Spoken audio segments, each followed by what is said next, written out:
तुमच्या फोनमध्ये जे गुगल फोटोज ऍप आहे, हा तेच ऍप ज्याचा तुम्ही बिलकुल वापर करत नाही. तर त्या ऍपचे आज 3 असे फीचर सांगणार आहे, जे ऐकल्यानंतर तुम्ही त्याचा पक्का वापर करणार आहात. नंबर 1. सर्वात अगोदर गुगल फोटोज ऍप ओपन करा. खाली क्रिएट वरती क्लिक करून रिमिक्स चूज करा. इथे तुम्हाला खूप सारे AI फोटोजचे टेम्पलेट्स दिसतील. जे पण टेम्पलेट्स तुम्हाला आवडतंय त्याच्यावरती क्लिक करा आणि स्वतःचा एक फ्रंट फेसिंग फोटो अपलोड करा.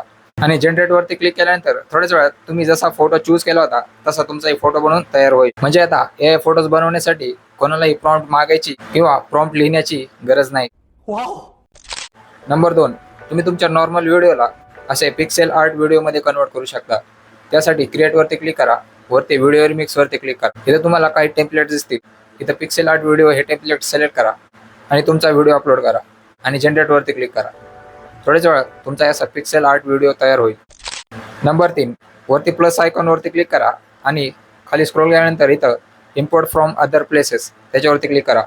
आता इथं तुम्ही इथं दिसणाऱ्या सर्व ॲपमधून तुमचा फोटो इम्पोर्ट करू शकता. जसं की फेसबुक असेल, तुम्ही फेसबुकवरून तुमचा कोणताही जुना फोटो इथं अपलोड करू शकता आणि गुगल फोटोजमध्ये सेव्ह करू शकता. तर हा व्हिडिओ सेव्ह करून ठेवा, तुमच्या मित्रांसोबत पण शेअर करा आणि अशाच टिप्स आणि ट्रिक्ससाठी टेक AI विथ उमेशला फॉलो करा.